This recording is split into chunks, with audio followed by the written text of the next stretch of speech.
Hey everyone, welcome back to my channel. If you're new here, my name is April, and today we're going over my June wrap up. I had a pretty decent reading month. I did actually end up getting to 13 books, which is pretty on average for me. Let me tell you my stats first. So of the 13 books, I had 1 DNF, 1 2-star, 5 3 stars, 5 4 stars, and 1 5-star. So not bad. Let's get right into the books and I'll tell you all about them. So first off, my DNF was part of my Stuff Your Kindle Day vlog that I did. Every month we pick a theme and then we choose books we got on Stuff Your Kindle Days of past to read them, just so we can kind of clear out some of those books from our Kindle, because I don't know if you're like me, but I have like 200. So this was one of them. Unfortunately, it didn't work out for me because honestly, it was a monster Regency romance, which I really wanted to love. But a lot of it was just talking. It was a lot of talking. And if you know me, I'm a plot reader. I need something else going on. This book is about an orc that comes from another land.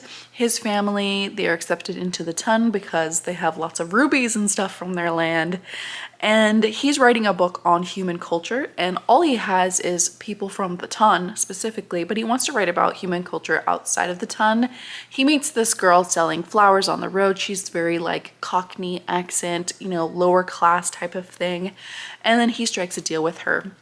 So it sounded cute from the synopsis, but again, a lot of talking, so just wasn't my bag. I went ahead and DNF'd that pretty quick.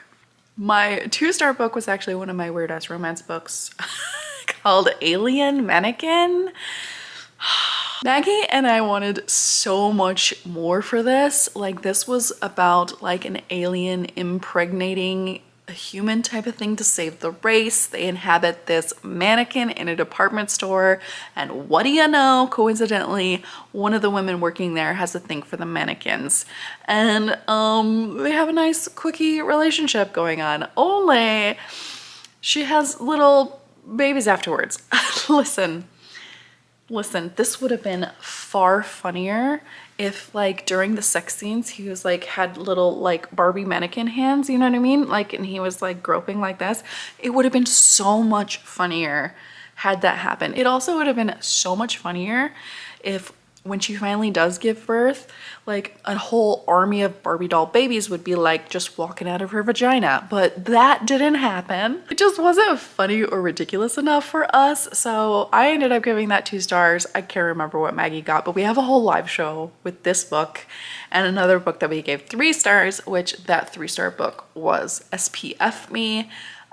Even though this wasn't my favorite Holly Wilde book, I actually like am becoming the biggest fan of Holly Wilde. She is kind of like queen of the sentient object romances right now, and a lot of her books and her humor just really like get me.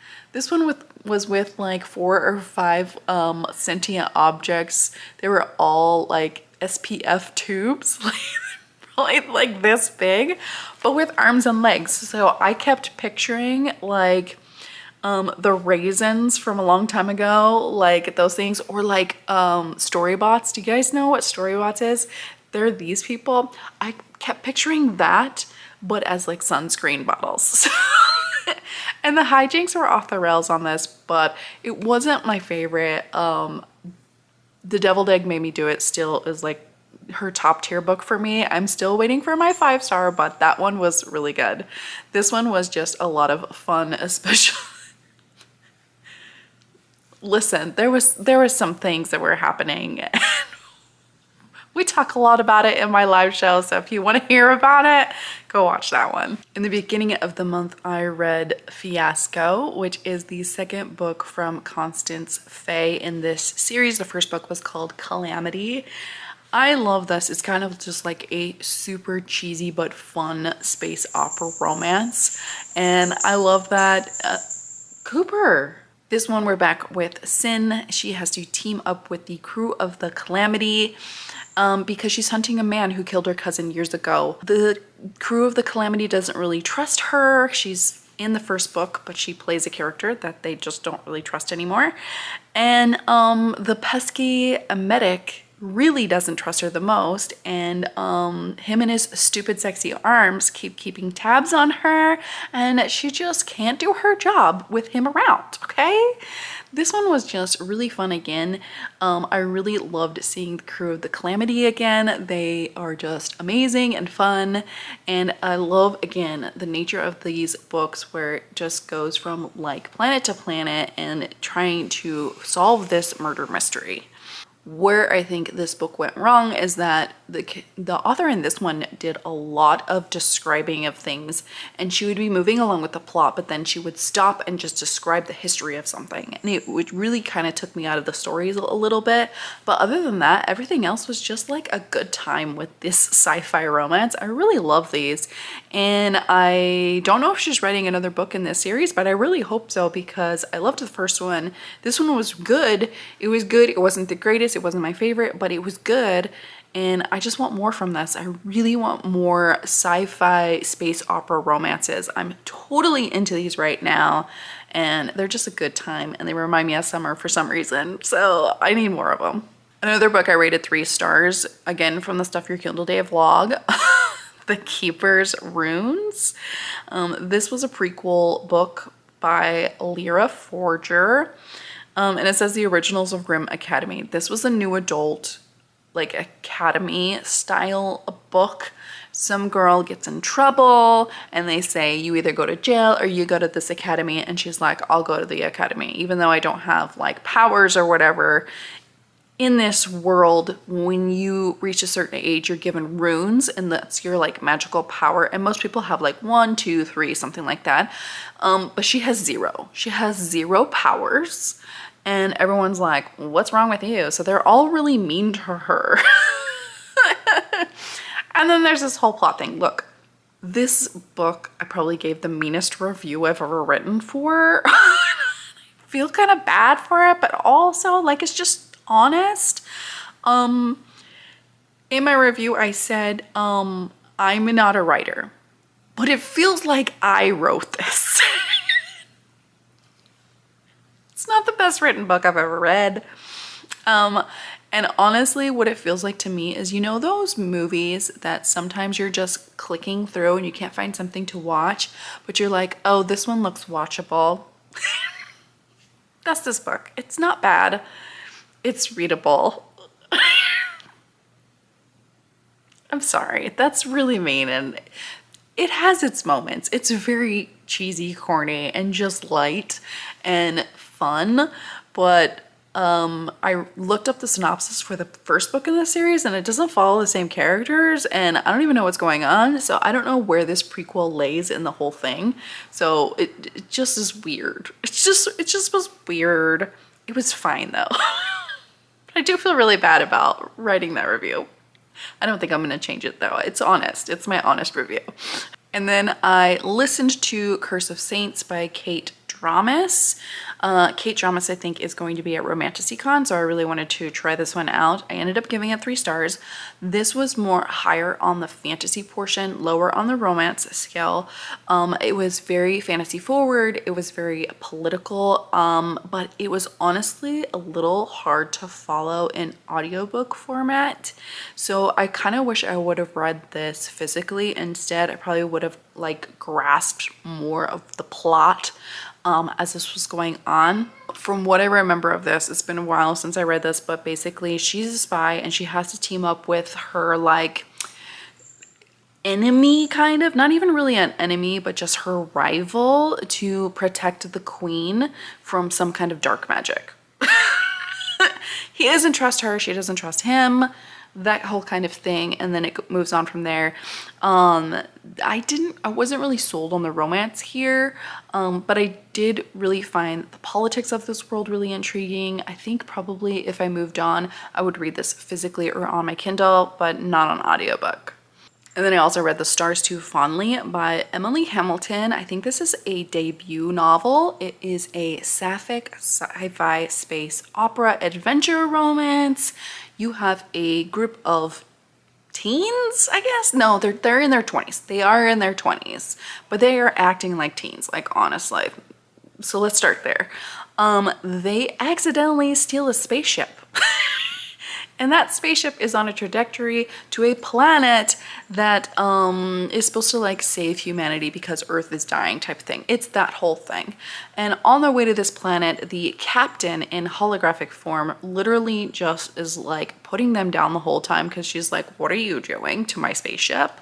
And the romance in here is with one of the main characters that steals a spaceship and this holographic captain. Listen, the romance didn't totally work for me, but I loved the tension and how you slowly unfold like more about these characters' histories. You kind of slowly unfold the mystery of why this spaceship was decommissioned and the mission abandoned, and you find out more about the captain and why she's in holographic form. The strong point here was the characters. I really love all the characters, even the side characters. You have a very diverse cast of characters here, and also just the little like in and outs of their day trying to figure out how not to die how they're gonna live on this planet, because they basically never intended to go on this mission, and the ship is honestly has issues. Where this book fell flat for me was the writing style was kind of weird. Like in the middle of the plot, it would almost like fast forward through what the characters were doing that day. Oh, this person is doing the thing there, and this person is over here, and they're having a little conversation, and they're watching fun little 90s movies, and blah, blah, blah, blah, blah. And I think that was just like an odd choice.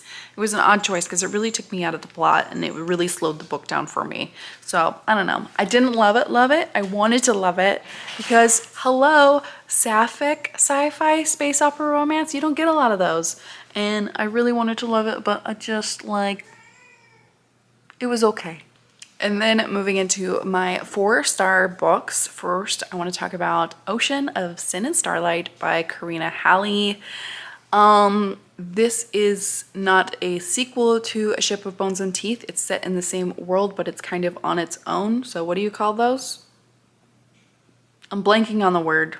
They're called something. This is probably one of the more darker books that I've read from Karina Halley. It's really dark, really gory, really bloody, really violent, and full of guilt. Like there's just this big guilt trip through the whole thing where he feels guilty for what he's doing to her. If you don't know what this book is about, this book is about a vampire priest.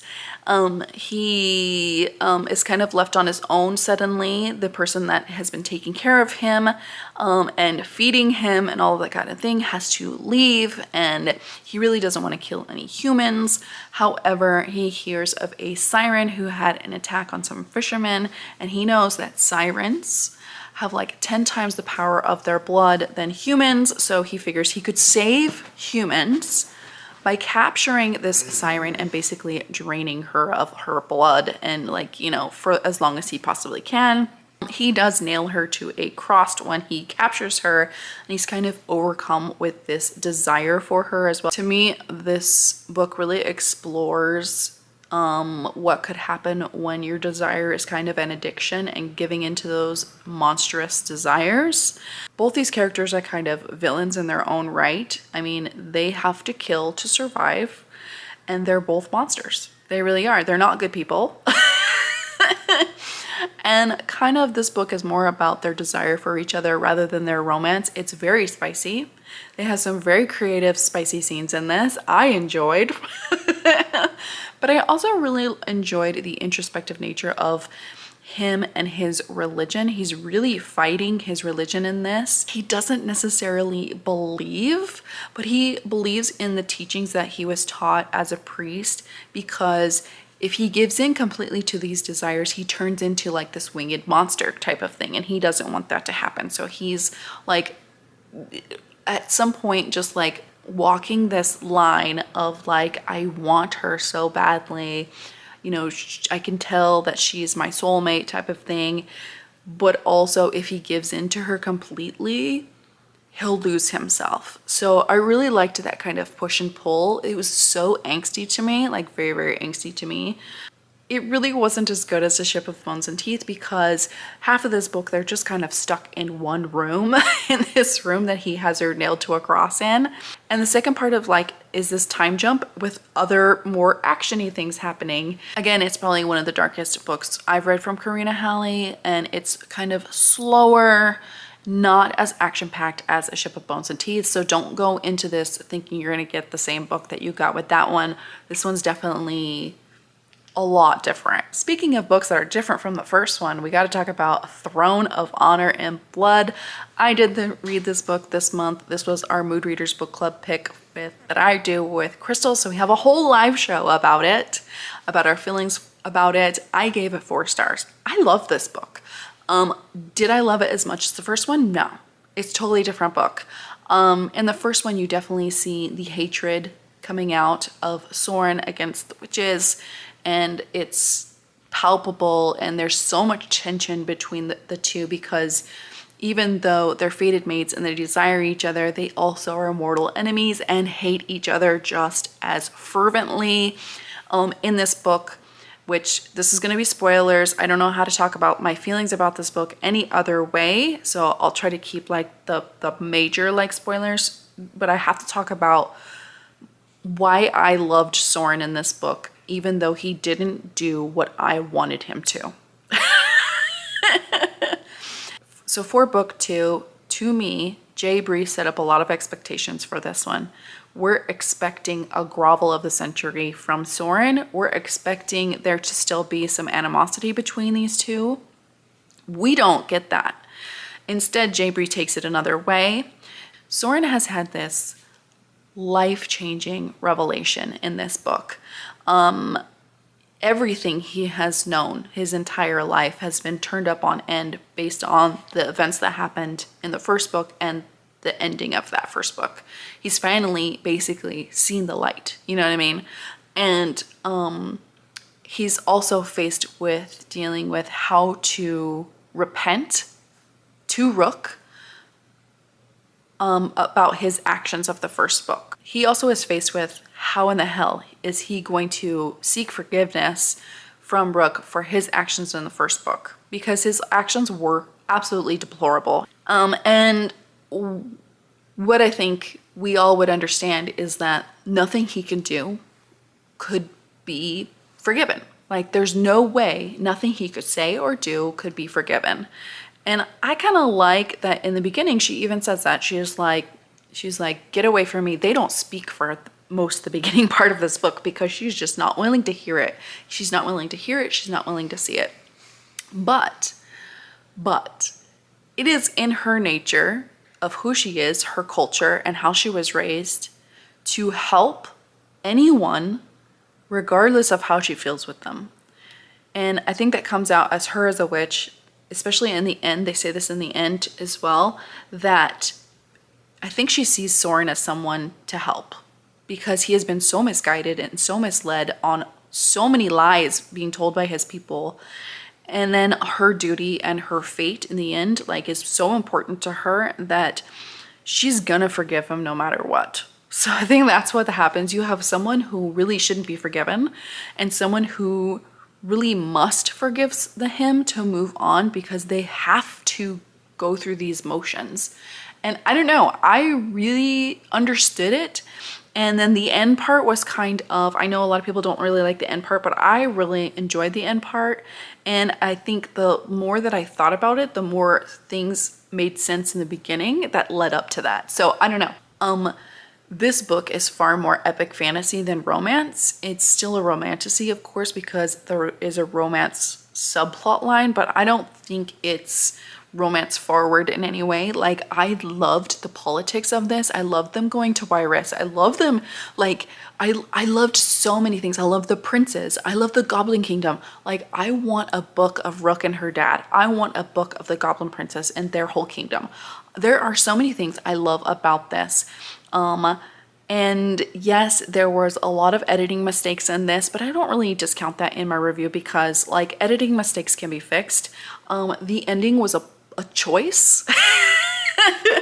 The ending was a choice, like this revelation that happens in the end. There's a way that SJM does it to where, like, when the revelation happens, she kind of explains all the little Easter eggs leading up to this. Jay Bree kind of intentionally misleads you. And if you read the book, you know what I'm talking about. I'm trying really hard not to give full spoilers here, but I think she intentionally misleads you on a character. And it was a choice, and you either are gonna love it or hate it. I don't know. I'm a person that loved it. Again, I love this whole world. I love this series. I love J. Bree as an author. So I don't know. I'm going to keep reading these books because I freaking love them, even though they're way too long. And yeah, those are my thoughts. I have a lot of thoughts on that book, and I'm not always the most eloquent at speaking, I'm sorry, but hopefully some of that made sense. The next book I gave 4 stars to was The Hunter's Gambit, and this is by C.L. Perlot. I hope I'm saying that somewhat right. I don't know. This is another debut author. This book is kind of a vampire horror book with like a little bit of a romance in it. I don't know that I would qualify this as a romance, honestly, even though there is an HEA. The romance was severely lacking in this book, and that was why I deducted a star. But everything else in this book, lovely. This book, you see a blacksmith. She's made a fantastic sword that kills lots of vampires, and she's kind of traveling to another kingdom to be able to sell it to the wardens. The wardens are kind of the group that protect humans from vampires. On the way there, she gets attacked. She gets attacked by vampires, and everyone in her caravan dies except for her. She kind of lops off a few heads, and the vampires are like, oh, she's fun, and then they kidnap her. And then she wakes up in this vampire city, sort of, but it's like all one big house. And they give her 3 days, and they call her queen. They make her queen of the vampires as a joke, and they go, ha ha ha ha, I'm gonna bow to you. And then in 3 days, they're gonna eat her. So she has 3 days to escape this whole vampire citadel. And yeah, it was really fun. You know that movie Ready or Not? This gave me Ready or Not vibes, like vibes all the way. It's not the same story, like totally not the same story, but the vibes were there. Like the whole 3 days, the whole game that she has to survive, and literally like 200 something people before her have played this game and not survived. So like, what is she gonna do? What is she gonna do? There's vampires, there's guys, there's a really sexy threesome, and then it ends.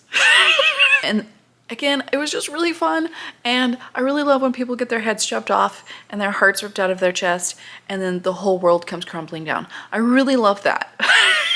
It's a really fun time. It was a very quick book too, and yeah, 4 stars. I enjoyed. My last 4 stars was Lost. This is the second book in this novella series that's apocalyptic. And to me, this is very like the more suspenseful one, because in this book, our 2 main characters finally meet. They finally meet, and it doesn't disappoint. Basically, COVID-like virus has destroyed the world, and this is like the aftermath of people trying to survive. So, I don't know how to give away anything other than our 2 main characters finally meet in this one, and there's a kid and a dog, and some suspenseful moments and some action moments, all in 162 pages. And I'm like obsessed with this novella series because I haven't read like an apocalyptic one that doesn't give me anxiety and that I actually truly love.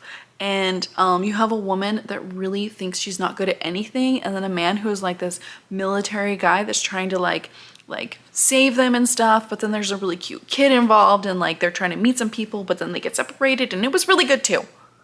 It was really good too. I really loved it, and I love the fact that it's a novella. It's very episodic. There's 6 books, and this is book 2. And I can't wait to read the next ones. So my last 5-star is Leather and Lark. I technically finished this in July, but we're counting it for June because I want to talk about it. And also, I read most of it in June, okay? I read the audiobook, so there's that. The one negative thing I want to talk about first, we'll start with the negative first, is this audiobook has a lot of like giggling. And I'm a giggler, so I'm not hating on that. However, at 2 times speed, it does not work. Okay, it's kind of annoying at 2 times speed. So I did have to drop it down a little bit. So it was at like 1.5, 1.8 speed for most of this book. Also, there's like moments of singing, and I think the audiobook was just really done. It was duet narrated, and I really loved both of the narrators in this. So overall, I loved the audiobook, except for the giggling parts. It did get kind of like annoying at times, but That's okay. Leather and Lark is about Lark, who is a serial deleter. She won't even call herself a serial killer. She deletes men who are bad. And then you have Lachlan, who is a contract killer trying to get out of his business from this psycho boss that he has. Something is kind of going on where Lachlan or Lark's family is being hunted, and in order for them to know more about that, they have to have an arranged marriage. There's like this murder mystery theme surrounding that, and so they have to have a marriage of convenience in order to kind of avoid trouble.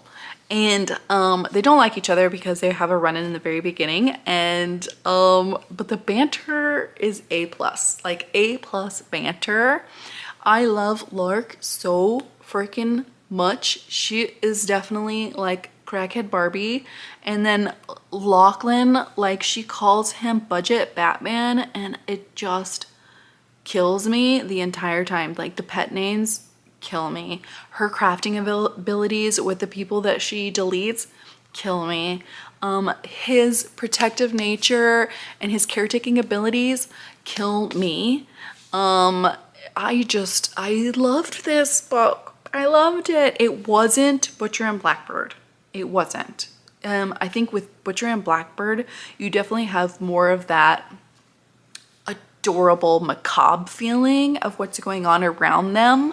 There's a little bit more of a plot that's happening. This one is definitely just more between the characters, and then there's like this side plot of a murder mystery. But I don't know, I freaking loved it. I just loved everything about it. I loved like how he finds out that she's a serial killer. I loved it all. It was fun. It was adorable. I love the characters. I love the romance, and the spice was great too. And yeah, it was a good book, and I'm really glad I ended my month on that one. So those are all the books I read for June. I was actually really happy with my reading month. I thought I was actually reading a lot less than I did, but I pulled it through there at the end. And let me know in the comments if you read some of these, liked or didn't like it. Doesn't matter to me. Reading is subjective, and we all have different thoughts on them. As always, thank you for watching, and I'll see you next time. Bye!